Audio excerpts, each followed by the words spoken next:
किस्सा कुर्सी का सीएम कौन। नमस्कार, कौशाम्बी की सिराथू विधानसभा सीट से मैं हूं विनोद लांबा आपके साथ। ये सीट फिलहाल समाजवादी पार्टी के पास है, जहां से वाचस्पति मौजूदा विधायक हैं। इससे पहले ये सीट बीजेपी के पास थी और वाचस्पति जो मौजूदा विधायक हैं, इससे पहले बीएसपी से भी यहां विधायक रह चुके हैं। तमाम जनता हमारे साथ जुड़ी है सिराथू विधानसभा की। जनता के सवाल उनके नेताओं से पूछेंगे, लेकिन उससे पहले यहां मौजूद नेताओं से आपका परिचय करा देते हैं। और आपसे एक गुजारिश ये है कि जो भी सवाल आपको पूछना है, आप अपने हाथ खड़े कीजिए और सीधा अपने नेताओं से सवाल लीजिए। और यहां पैनल में मौजूद है हमारे साथ चंद्रदत्त शुक्ला जी समाजवादी पार्टी से, जो कि विधायक प्रतिनिधि हैं वाचस्पति के। और बीजेपी से हमारे साथ हैं आद्या पांडे जी, जिला महामंत्री बीजेपी। बीएसपी से हैं राजू गौतम जी, जिला प्रभारी हैं। और कांग्रेस से एहसान उस्मानी जी हैं, जिला उपाध्यक्ष। और नरूल इस्लाम जुड़ेंगे हमारे साथ भारतीय किसान यूनियन से। और इन सभी नेताओं से सवाल जवाब का सिलसिला शुरू करेंगे। लेकिन विधायक प्रतिनिधि हैं चंद्रदत्त शुक्ला जी। विधायक जी तो नहीं है, आप उनके प्रतिनिधि हैं। पूरे रिपोर्ट कार्ड के साथ आए हैं जनता के बीच में? जी जी जी जी, पूरे रिपोर्ट कार्ड के साथ हैं। क्या रिपोर्ट कार्ड है? चलो आपसे शुरू कर लेते हैं, बैठे हैं आप। स्वाधीन भारत के सियासी इतिहास में सिराथू विधानसभा में पहले ऐसे विधायक माननीय वाचस्पति जी निर्वाचित हुए हैं, जिन्होंने सिराथू विधानसभा को आजादी के 68 सालों में पहली बार सही मायने में विकास के रास्ते की ओर अग्रसर किया है। क्या 3 बड़े काम किए हैं आपके विधायक जी ने? जहां बदहाल सिराथू सड़कों की समस्या से जूझ रहा था, 173 सड़कों का निर्माण सिराथू के गांव को दूसरे गांव से जोड़ने के लिए, एक पूर्वे को दूसरे पूर्वा से जोड़ने के लिए, एक मजरा को दूसरे मजरा से जोड़ने के लिए, और जो सबसे बड़ी परियोजना 43 करोड़ की हमने सैनी से लेकर के लेहदरी तक की सड़क, जो आजादी के इन 68 सालों में नहीं बनी थी, जहां से सड़क बनवाई। नंबर 2 उत्तर प्रदेश का सिराथू पहली ऐसी विधानसभा थी जहां आजादी के 68 सालों के बावजूद 84 ऐसे गांव थे जहां बिजली के खंभे नहीं पहुंचे थे, लोग दिए जला करके बल्ब की रोशनी के दर्शन नहीं कर पाए थे, जहां ट्यूबलाइट नहीं जल पा रही थी। 1 करोड़ 38 लाख 84 गाँवों में पहुंचा दिए। 84 गाँव में, लेकिन अब भी गांव बचे हुए हैं। मैं नाम गिनवा देता हूं आपको। राकेश हमारे साथ हैं, लगातार कौशाम्बी जिले में नजर बनाए रखते हैं। इन्होंने कहा कि 84 गांवों में इन्होंने बिजली के खंभे पहुंचा दिए जहां आज से पहले बिजली नहीं जाती थी। आपके पास कुछ लिस्ट है जहां आज तक बिजली नहीं पहुंची है? जी बिल्कुल लिस्ट है। बिजली की समस्या बहुत बड़ी थी, यहाँ बिजली की समस्या अभी भी बनी हुई है। बिजली के तार अभी भी लोग किसान काम करने जाते हैं खेतों में। मुझे गांवों के नाम बताइए जहां अब तक बिजली के खंभे। आप गांव के नाम सुन लीजिएगा और आप सभी लोग सुन लीजिएगा, क्योंकि ये एक बड़ी समस्या है कि 21वीं सदी तक कुछ ऐसे गांव आज तक हैं, कुछ ऐसे घर आज तक हैं जहां बिजली नहीं पहुंची है। एक गांव बता दो, बिधनपुर का कोढ़ा ग्राम सभा है, उसकी एक गांव है चकिया, जहां पे आज तक खंभे नहीं पहुंचे और बिना बिजली के लोग रह रहे हैं। दूसरी गंभीरा पूरब की है, जगदलपुर गांव है, जहां पे बिजली अभी बिल्कुल खंभा नहीं पहुंचा है, लोग अंधेरे में जी रहे हैं। तीसरा गांव धुमाई के गड़रियन का पूर्वा है, जहां पे बिल्कुल बिजली नहीं है, लोग दिए। मैं आपको दे रहा हूँ, ये लिस्ट में दे रहा हूँ। आपने 84 गाँवों का दावा किया कि वहां अब तक बिजली के खंभे आपने पहुंचा दिए, यहाँ नहीं पहुंचे हैं। यहाँ तक पहुंचने के लिए विकास के जो पहिया है, ये कब तक पहुंचेगा इन गाँवों में? ये लिस्ट पढ़ लीजिए आप। मनवर मैं आपके संज्ञान में ला दूं, और मुझे कहते हुए हर्ष हो रहा है कि जिन गांव का उल्लेख आपने किया है, 1 करोड़ 38 लाख की 1.5 करोड़ की विधायक निधि में से जो 1 करोड़ 38 लाख रुपया हमने वो मुक्त किया है, उनमें ये गांव भी शामिल हैं। इन गांवों का भी सर्वे शीघ्र सुनिश्चित किया जाना है। और मुझे लगता है अगली सरकार में पहुंचेंगे क्या? सितंबर अक्टूबर तक का लक्ष्य दिया है बिजली विभाग को, और प्रत्येक दशा में, किसी भी दशा में जो विधायक धनराशि मुक्त की गई है, इन गाँव का विद्युतीकरण सुनिश्चित किया जाएगा। लापरवाह अधिकारियों को न दंडित किया जाएगा, न केवल। ये तो आप भी मानते हैं ना, कुछ गांव ऐसे हैं जहां बिजली नहीं पहुंची है आपकी विधानसभा में? 68 साल जिम्मेदार है इसके लिए, 68 साल जिम्मेदार है, जिनमें से 50 साल कांग्रेस के विधायक यहाँ काम करते रहे, जिसके लिए 2 साल 2012 से 14 तक उत्तर प्रदेश भारतीय जनता पार्टी के अध्यक्ष और भारतीय जनता पार्टी के विधायक जो इसी जमीन पे पैदा हुए थे, 3 सालों तक वो यहाँ विधायक रहे। ये सारी की सारी जिम्मेदारी उनकी भी बनती थी। स्वामी प्रसाद, इन सारी जिम्मेदारियों को हमने अपने कंधे पर उठाने का काम किया है। और 68 सालों में पहली बार ये जो छूटे गांव हैं, इनके लिए भी धनराशियों मुक्त किए गए, और जल्दी ये गांव रोशनी से जगमगाएंगे। इन अंधेरे गांव में रोशनी आएगी। केशव प्रसाद मौर्य जो कि प्रदेश अध्यक्ष हैं बीजेपी के, वो यहाँ से विधायक रहे हैं, और फिलहाल जो मेंबर ऑफ पार्लियामेंट है वो भी बीजेपी के हैं। इस गांव की जो लिस्ट है जहां बिजली नहीं पहुंची है, कुछ जिम्मेदारी शायद आपकी भी बनती है, देख लीजिए। नाम है ये? मैंने देख ये सही है, ये फैक्ट है कि नहीं है कि यहाँ बिजली नहीं पहुंची है? बिजली विद्युतीकरण कौशाम्बी जिले के बहुत से मजरे ऐसे हैं जहां विद्युतीकरण नहीं हुआ। माननीय सांसद विनोद सोनकर जी के द्वारा केंद्र सरकार के द्वारा 100 करोड़ रुपए से विद्युतीकरण का काम कौशाम्बी जिले में कराया जा रहा है और उसकी कंपनी विश्वनाथ कंपनी कौशाम्बी जिले में सारे मजरों में काम उसने शुरू कर दिया है। केंद्र सरकार से 100 करोड़ रुपया सांसद जी के प्रयास से। राजू गौतम जी, नहीं, जवाब नहीं मिल रहा है। गेंद इधर पाले से उधर पाले जा रही है। ये दोनों नेता मान रहे हैं कि कुछ गांव ऐसे हैं जो 21वीं सदी में आज भी अंधेरे में हैं। कौन जिम्मेदार है? इससे पहले बीएसपी की सरकार भी रही थी। राजू गौतम जी, बीएसपी की तरफ से आप जवाब दीजिए। जो भी विकास हुआ है वो बहुजन समाज पार्टी की सरकार में हुआ है और 4 साल की समाजवादी पार्टी की सरकार हो चाहे वो केंद्र की सरकार हो, दोनों की सरकारें जो है हवाई साबित हो रही है। आपने क्या किया था इस क्षेत्र के लिए? बीएसपी की जो सरकार थी, इन्होंने कुछ गांव गिनवाए कि वहां तक बिजली पहुंची है, लेकिन लिस्ट अब भी पेंडिंग पड़ी है जो 21वीं सदी में अंधेरे में है। 2007 में जब हमारी सरकार बनी थी तब जो है यहाँ सैकड़ों रोड जो है मंडी परिषद द्वारा बनाई गई थी। बिजली का सवाल है, सड़कों पे आएंगे। सड़कों का उन्होंने वादा किया कि बिजली जो है एक नहीं सैकड़ों गांव में जो है विद्युतीकरण हुआ था और हम आपको सूची भी उपलब्ध करा देंगे, चाहे वटसरई रहा हो, चाहे लोंदा रहा हो, चाहे जो भी गांव रहे हो। कुछ गांव छूट गए हम मानते हैं, लेकिन उनका भी अगर बहुजन समाज पार्टी की सरकार 2017 में बनती है तो सारे गांव कोई छूटेगा नहीं और सारे गांवों में जो है विद्युत। एहसान जी, ये सवाल आपसे भी है क्योंकि सरकार इससे पहले सेंटर में आपकी भी रही थी।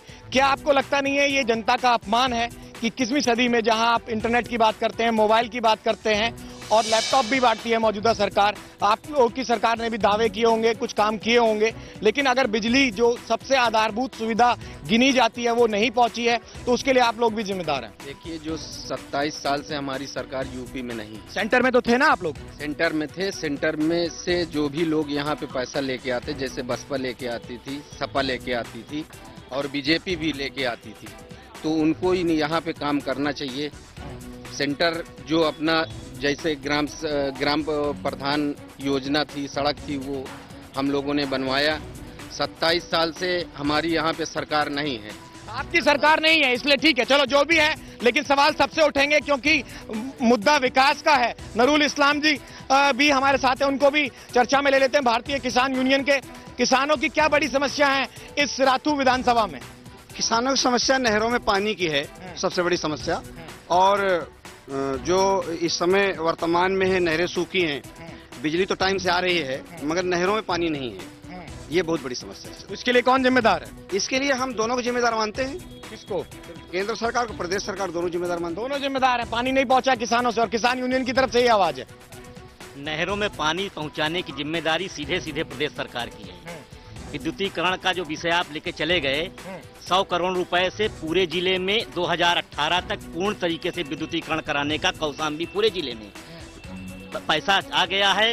विश्वनाथ कंपनी, नहरों का पानी भी नहीं है। बिजली का मुद्दा उठा, नहरों का पानी नहीं मिलेगा तो किसान खेती कैसे करेंगे? देखिए, नहरों में तेल तक पानी पहुंचाने के लिए मुख्यमंत्री जी ने अपनी प्रतिबद्धता व्यक्त की है और हम ये सुनिश्चित करेंगे किसी भी दशा में, क्योंकि लंबे समय कब तक करेंगे? 4 साल निकल गए सरकार को, कब तक करेंगे? ऐसा नहीं कि नहरों में कभी पानी नहीं रहा, नहरों में तेल तक भी पानी रहा। पहले पानी रहा था, अभी कमी हुई है क्या पानी की? जनता को शामिल कर लेते हैं। नेताजी दावे कर रहे हैं पहले पानी था, नहीं था। पहले पानी था, कई मरतबा नहर चली है, पानी था पहले, कई बार चली है, देखने को मिला है पानी। हाँ, नहीं चली, कभी नहीं चली। जो गांवों की बिजली का सवाल था कि सवाल लाजमी है कि नहीं है? कुछ गांव ऐसे हैं कि नहीं है जहाँ बिजली नहीं पहुंची है? नहीं पहुंची, बहुत नहीं, कुछ छूट गए हैं गाँव, लेकिन ज्यादातर माननीय विधायक जी द्वारा विद्युतीकरण कराया गया है। कुछ गाँवों में हुआ है, लेकिन कुछ गाँव अब भी हैं। जी, पहला विद्युतीकरण का जो सवाल था, विद्युतीकरण जो इस सरकार में जैसे अभी आपने कहा 4 साल गवर्नमेंट को हो गए हैं, समाजवादी पार्टी ने हर गांव में बिजली पहुंचाने का काम किया, पहुंचा रही है। और जैसे ही भारतीय जनता पार्टी के लोगों ने, शहर में रहते हैं गांव में रहते हैं? हम गांव में रहते हैं, नगर पंचायत टाउन में रहते हैं। पहले से बिजली आ रही थी, कब से आनी शुरू हुई है आपके गांव में? बिजली पहले भी थी, जिन गाँव में नहीं थी उन गाँव में विद्युतीकरण हो रहा है। और रिमोट एरिया से कोई हो तो बताए मुझे। बिजली की व्यवस्था आज से 4 साल पहले कौशाम्बी जनपद में बल्ब देखने के लिए लोग तरसा करते थे। जब से समाजवादी पार्टी की सरकार बनी है, पूरी तरीके से बिजली, खाद, पानी, तमाम व्यवस्थाएं जो है सुनिश्चित हुई हैं और 14 से 16 घंटे नहीं बल्कि 20 घंटे तक कभी कभी बिजली, आज 2 दिन से तो 20 घंटे बिजली मिल रही है।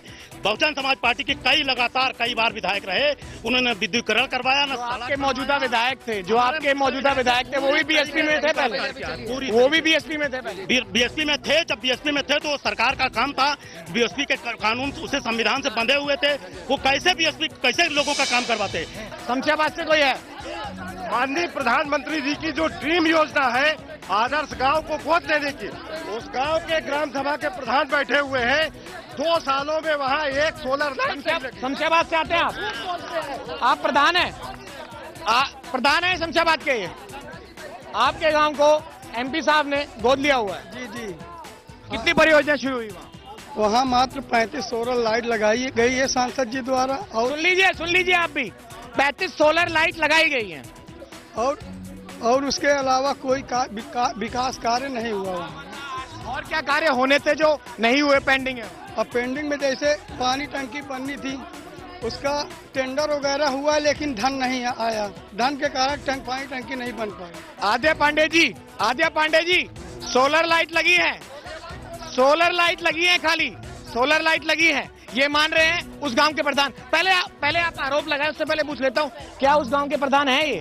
उस गांव प्रधान है ये तो वेरीफाई कर रहे हैं ना, इस पे तो कोई सवाल नहीं है।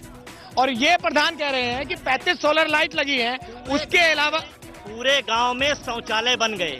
पूरे गांव में शौचालय बन गए आपके?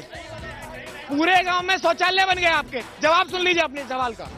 शौचालय बने, पूछिए। शौचालय बने हैं वहाँ, सौदागृह बन गया, सौदागृह बन गया। दूसरा विषय ये है कि आदर्श गांव की पूरी आदर्श गांव का जो विकास कराने की पूरी जिम्मेदारी है वो जिला प्रशासन की है। सारे प्रोजेक्ट, चाहे वो पानी टंकी का हो, चाहे रोड का हो, चाहे आवास का हो, चाहे वहाँ। इन्होंने 2 काम तो गिनवाए, ठीक है, बहुत लंबा नहीं रखते। सुनिए 2 काम इन्होंने गिनवाए कि सोलर एनर्जी हो गया। वहाँ पर जितना भी है सारा रोड मैप बन गया है, शासन को, उत्तर प्रदेश शासन को भेजा गया है। आपके कहने का मतलब है कि आपके एमपी साहब कर रहे हैं और जिला प्रशासन नहीं कर रहा है, ये कहना चाहते हैं? शासन ने भी शासन को भेज दिया। तो कमी कहाँ है? मैं आपका जवाब नहीं समझ पा रहा हूँ। शासन से स्वीकृत धनराशि आनी चाहिए इसके लिए। इसका उत्तर प्रदेश शासन धनराशि स्वीकृत करके देगा, तभी विकास कार्य होगा। वो जिम्मेदारी प्रदेश सरकार की। सांसद की निधि कितनी लगी है? सांसद की निधि पहली 2.5 करोड़ रुपए से हैंडपंप पूरे 402 लग गए। 402 नलकूप लगे हैं, 402 नलकूप सांसद निधि से लगे हैं कि नहीं लगे? ठीक है, जनता लगातार रिएक्ट कर रही है, सिराथू विधानसभा सीट से ये बहस भी जारी रहेगी। फिलहाल वक्त है एक छोटे से ब्रेक का। सिराथू विधानसभा सीट से किस्सा कुश्ती का सीएम कौन जारी है। लगातार जनता सवाल पूछ रही है। आपसे एक ही निवेदन है, एक एक करके आप हाथ उठाइए, मैं हर किसी के सवाल लूंगा और आपके प्रतिनिधि जो बैठे हैं तमाम पार्टी से, वो आपको जवाब देंगे। आप लोगों के लिए मुद्दा क्या रहेगा? मोदी जी का विकास या अमित शाह जी का, जो कि इनका आरोप है कि जिस तरह से कैराना है या बाकी मुद्दे हैं उसको आगे बढ़ाएंगे आप लोग? मुद्दा चुनाव का विकास का रहेगा, लेकिन क्या अगर कहीं कोई घटना घट रही है तो उसका उठाने के राजनीतिक दल के नाते किसी की जिम्मेदारी नहीं है। मेन मुद्दा क्या रहेगा उनका सवाल ये है कि 2017 चुनाव में बीजेपी के लिए उत्तर प्रदेश में सबसे बड़ा मुद्दा क्या रहेगा? विकास का मुद्दा प्रथम है, लेकिन उत्तर प्रदेश के अंदर अगर जो भी इस तरीके की घटनाएं घटेंगी वो सारे हमारे मुद्दे रहेंगे। ठीक है, ये जवाब है आपका। ठीक है, और कोई सवाल पूछना चाहेगा? जी, पहले आ रहा हूँ मैं आपके पास। जी, मोदी जी ने तो पूरे देश को 15 लाख प्रत्येक व्यक्ति को देने को कहा, जो ब्लैक मनी है। आज तक उस ब्लैक मनी का कोई जो है उजागर आदमी के पास कोई निर्णय नहीं आ पाया है। उसका कब तक निर्णय आएगा? ठीक है, ये पूछ लेता हूँ मैं। ठीक है जी, क्या सवाल है आपका? मेरा सवाल माननीय वाचस्पति के जो यहाँ प्रतिनिधि बैठे हैं उनसे है, जो है अगर एक प्रतिनिधि का लेटर पैड कितना माने होता है ये मेरे ख्याल से सभी जानते हैं। और जहां तक मैं ग्राम प्रधान 12 तफारीक हूं, और हमारे पैड पे अगर हम झूठ को लिख दे कि यहाँ लेटरिंग बनी है तो मानी जाती है, अगर लिख देते हैं बनी है तो मानी जाती है। यही चीज मैं इनसे अब थोड़ा चंद्रदास शुक्ला जी बैठे हैं, उनको यह दिखाना चाहूंगा कि इसको दिखा दें 100 kVA का ट्रांसफार्मर, जो वादा है वाचस्पति का कि मैं विधायक बनूंगा तो 12 तफारीक में दूंगा, और आज विधायक लास्ट स्थिति में आ गए। विधायक जी के इस पे पूर्ण रूप से पूछ लिया जाए। बाकी जनता शांत बनी रहे, बाकी जनता शांत बनी रहे। सवाल नहीं, आपको जवाब नहीं देना है। आप आइए, आगे आइए। नहीं, बाकी जनता शांत बनी रहे। मैं जवाब दूंगा। ये आपके विधायक जी के साइन हैं। एक मिनट रुकिए। सवाल सीधा पूछिए। ये 2/5/14 को अधिशासी अभियंता विद्युत को ये चिट्ठी लिखा उन्होंने 63 kVA के ट्रांसफार्मर के लिए। यह पत्र आज तक आपके पास, हाँ, ये पत्र आज तक आपके पास मौजूद है, जबकि इसमें अवर अभियंता को तत्काल इन्हें निर्देश दिया कि इसको तत्काल प्रस्तुत करें। अगर यह चिट्ठी ग्राम प्रधान के घर में रह करके न तो ट्रांसफार्मर लगवा सकती है, ये चिट्ठी ग्राम प्रधान की अलमारी में पैक रह करके न तो वहाँ का विद्युतीकरण करा सकती है। यह अलमारी आपके ठीक है, आपके कहने नहीं कर सकती है। का मतलब है कि जवाब पूरा होने दीजिए। अगर 2/5/14 को यह पत्र अधिशासी अभियंता को पहुंच जाता तो 1.5 करोड़ की जो निधि माननीय विधायक ने, जिसमें से 1 करोड़ 38 लाख विद्युतीकरण के लिए अवमुक्त किया है, इसके लिए भी अब तक धनराशि अवमुक्त होकर के ट्रांसफार्मर का अधिष्ठापन हो गया। आपने जगह पे पहुंचाई नहीं है। बिल्कुल मैं इनकी बात बिल्कुल गलत है। पहली चीज, इसकी सारी फोटो स्टेट डीडीए के पास पहुंच चुकी है। डीडीए इन्होंने, वाचस्पति ने डीडीए के पास भेजा। डीडीए के पास मैं गया, उन्होंने कहा ऐसी कोई फाइल नहीं है, शैलेंद्र का पैसा डंप है, हम बिल्कुल इनको जो है निरस्त करते हैं। इसको बिल्कुल निरस्त कर दिया गया। ये दोबारा उन्होंने फिर से लिखा कि जाकर इसमें जो है 63 kVA का ही दूसरा लगा दिया जाए, 2 लगा दिया जाए, लेकिन फिर भी नहीं लगा। और ये 14 का है, इसमें जो है जेई की पूरी साइन और पूरी रिपोर्ट लगी हुई है। अगर इतने में नहीं हो सकता तो ये जीवन में नहीं होगा, ये सिर्फ हवाई होगी और कुछ नहीं। प्रधान जी, मुझे लगता है आप पहली बार निर्वाचित होकर के आए हो, मुझे लगता है आप अत्यंत गैर जिम्मेदार प्रधान हो। अगर ये पत्र आपकी डायरी में पड़ा रहेगा तो ये 2017 नहीं, ये 2022 तक नहीं हो पाएगा। इन्होंने कहा है कि विकास के नाम पर कीर्तिमान स्थापित किया है विधायक वाचस्पति जी ने। आपके पास कहने के लिए कुछ नहीं है। विकास का कीर्तिमान बनाया है, विकास का रिकॉर्ड बनाया है। और मैं जुमलेबाजों से, मैं बयान बहादुरों से कहना चाहता हूँ, वो जनता को गुमराह करने से बचे, इसकी कोशिशों से बचे। इन्होंने कहा कि फोटो स्टेट दे दी है। फोटो स्टेट पर कार्रवाई होती है, ऐसा आपने सुना है? आज तक आपके कहने का मतलब है कि ओरिजिनल कॉपी नहीं दी, आपने ओरिजिनल कॉपी नहीं दी। सवाल किसी और का है। ठीक है, आपका हो गया।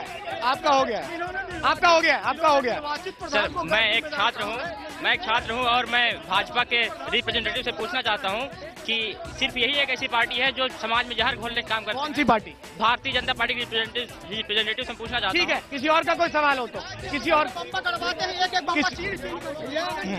मैं निर्वाचित प्रधान ग्राम सभा मुंगरी कड़ा। दैवीय आपदा का केंद्र सरकार ने कहा है कि प्रत्येक किसान को जिनका 33% नुकसान हुआ है, सारे किसानों को मुआवजा दिया जाए। ये प्रदेश सरकार आज तक 25% किसानों के अलावा किसी को मुआवजा नहीं दिया। नहीं मिला। ठीक है, मैं जवाब ले लूं। गांव में इनके स्थान से वो विधायक जी ने एक आदमी के लिए उसके आंगन में नल गड़वा दिया, लेकिन और किसी को नहीं भरने दिया जा रहा है। पूछे इनसे, लोटिया गाँव में। ठीक है। मैं माननीय मुख्यमंत्री जी से पूछना चाहता हूँ कि उन्होंने समाजवादी पेंशन 500 रुपया कर दिया है और विकलांगों की पेंशन मात्र 300 रुपये है। समाजवादी पेंशन ज्यादा है, विकलांग पेंशन कम है। समाजवादी पेंशन ज्यादा है, सुन लीजिए, समाजवादी पेंशन ज्यादा है, एक विकलांग है। वो कह रहे हैं कि समाजवादी पेंशन तो ज्यादा है 500 रुपए, लेकिन जो विकलांग पेंशन है वो 300 रुपए है। माननीय मुख्यमंत्री जी ने घोषणा की है, ये सरकार जन कल्याणकारी सरकार है, विकलांगों की सरकार है, ये गरीबों की सरकार है, वंचितों की सरकार है। और ये पेंशन मुख्यमंत्री जी कैबिनेट में इसका प्रस्ताव लाकर बढ़ाने वाले हैं। माननीय विधायक जी साथ बाकी लोगों को भी मौका दीजिए। नहीं, आप लोग मौका नहीं दे रहे, ये चीज गलत है। आप बाकी लोगों को मौका दीजिए। आपको जवाब दे रहा हूँ। मानिया बहन जी की सरकार में हमारी मुख्यमंत्री मानिया बहन जी सुश्री मायावती जी ने महामाया पेंशन जो है चालू करवाया था। इस सरकार ने महामाया पेंशन को भी बंद करने का काम किया। आज गरीब नौजवान हर आदमी परेशान है। कक्षा 1 से 8 तक जो है प्राइमरी के जूनियर के छात्रों की स्कॉलरशिप नहीं मिल रही है। कैसे भाई? एहसान जी बताइए, क्या है जो जिस तरह से सवाल जवाब चल रहे हैं, बहुत उत्तेजित होके या फिर कहें बहुत अच्छे से किसी भी तरह ले सकते हैं, डिफेंड कर रहे हैं, आप लोगों का क्या रिएक्शन? ये देखिए, ये सारे लोग जो हैं झूठ बोल रहे हैं और जो जैसे बिजली का मुद्दा था, 27 साल पुरानी जो तारें लगी हुई हैं, आज भी कांग्रेस पीरियड की तारें लगी हुई हैं। और जो ट्यूबवेल जैसे लगे हुए थे, आज की डेट में ये सरकार बता दे कि ट्यूबवेल कोई नया गड़वाए हैं कि नहीं गड़वाए हैं, इनसे ये पूछ लीजिए। नूरुल इस्लाम जी, किसानों के तमाम मुद्दे आ रहे हैं इस विधानसभा सीट से, एक मुद्दा यहाँ भी निकल कर आया, क्या ये सही है? 25% किसानों को मुआवजा मिला है और बाकी लोगों को नहीं मिला है। देखिए, मैं एक बात बताऊं, बहुत साफ मन से यहाँ सब दल के लोग बैठे हैं। आपका किसी दल से कोई ताल्लुक तो नहीं है ना? ताल्लुक नहीं है, मगर किसी को फेवर करेंगे क्या 2017 विधानसभा में? नहीं करेंगे। फेवर की बात यही है कि इसमें कोई ज्यादा गड़बड़ है, कोई कम गड़बड़ है। डिफिनेशन ये है, कोई कम गड़बड़ है, कोई ज्यादा गड़बड़ है। कम गड़बड़ ज्यादा गड़बड़ प्रदेश सरकार केंद्र सरकार पे थोप देती है, तो केंद्र सरकार प्रदेश सरकार पे थोप देती है। भाई, जनता ने दोनों को चुना है, चाहे सांसद जी हो चाहे विधायक जी हो। आप अगर केंद्र सरकार ये इल्जाम लगाती है कि मेरी प्रदेश के कर्मचारी नहीं सुन रहे, तो आप केंद्र में बैठे हो, आप सुनवाओ उनको। प्रदेश सरकार कह रही है कि ये चीज केंद्र से नहीं मिल रही है। हम जनता का अधिकार चाहिए, चाहे वो प्रदेश सरकार हो चाहे केंद्र सरकार हो। और मैं तो दो जुमले में कहूंगा कि सियासत मुफलिसों पर इस तरह एहसान करती है, ये आंखें छीन लेती है और चश्मे दान करती है। और नदी तो चाहती गांव की खेती हरी कर दूं, मगर दरिया समझता मेरा अपमान करती है। ये दोनों लोग ये वाजिब बोला है इन्होंने जी। कोई कम ठग रहा, कोई ज्यादा ठग रहा, एक छोटा है एक बड़ा है। गड़बड़ हो रही है, गड़बड़ हो रही है। किसान को पानी चाहिए, किसान को 100% मुआवजा चाहिए। मैं पूछ रहा हूँ, तमाम लोग बैठे हैं, भारतीय जनता पार्टी के लोग बैठे, समाजवादी के लोग बैठे। अगर प्रदेश का किसान मुआवजा नहीं पा रहा, केंद्र सरकार के लिए मैंने पूरा पैसा भेज दिया, प्रदेश सरकार नहीं दे रही, इन पर डंडा चलाओ, इन पर डंडा चला के हर किसान को मुआवजा दो। ये जिम्मेदारी दोनों की बनती है, दोनों को जनता का हित देखना चाहिए। और नहीं देंगे तो दोनों को जनता सबक सिखाना जानती है। जनता सबक सिखाएगी, जवाब दोनों के बनते हैं। मैं जवाब ले लिए, आप बहुत ज्यादा समय लेते हैं और एक भाषण की तरह शुरू करते, सीधा जवाब। एक लाइन का जवाब दीजिए, एक लाइन का जवाब दीजिए, एक लाइन का जवाब दीजिए, एक लाइन का जवाब दीजिए। साफ कह रहे हैं नरूल जी कि किसान यूनियन को रिप्रेजेंट करते हैं, जिम्मेदारी से ना आप भाग सकते हैं ना आप भाग सकते हैं। नूरुल इस्लाम जी की पूरी बात को एक लाइन में कहना चाहूं तो चमन को सींचने में पत्तियां कुछ झड़ गई होंगी, यही इल्जाम लगा है, यही इल्जाम लगा है हम पर बेवफाई का। मगर कलियों को जिसने रौंद डाला अपने हाथों से, वही दावा कर रहे हैं इस चमन की रहनुमाई का। आप जवाब दीजिए, नरूल जी की जवाब का दीजिएगा। अगर गलती है, अगर किसानों तक पूरा पैसा नहीं पहुंचा है, किसान परेशान है, तो सिर्फ समाजवादी पार्टी जो कि मौजूदा सरकार में है वो जिम्मेदार नहीं है, आप लोग भी जिम्मेदार हैं। और ये कहकर बच नहीं सकते कि सेंटर तो काम करती है, नीचे से नहीं होता। आपका काम है उसे करवाना। यही सवाल था ना आपका? वितरण का काम पूरी तरीके से प्रदेश सरकार का है। 6500 करोड़ रुपए केंद्र सरकार ने आपदा राहत का प्रदेश सरकार को दिया, और इसका आज तक उन्होंने न तो दिया कि इतना हमने खर्च किया, और न वहां से उन्होंने डिमांड की। फिर वही बात हो गई ना, ये फिर वही बात होगी कि आपने दिया। नरूल जी ने जो बात कही, बिल्कुल सही सटीक बात कही कि अब जनता हिसाब मांगेगी कि किसने कितना काम किया है, लेकिन अपनी जिम्मेदारी से कोई भी बच नहीं सकता। शिराथू विधानसभा से कैमरामैन प्रकाश तिवारी के साथ विनोद लांबा, इंडिया न्यूज।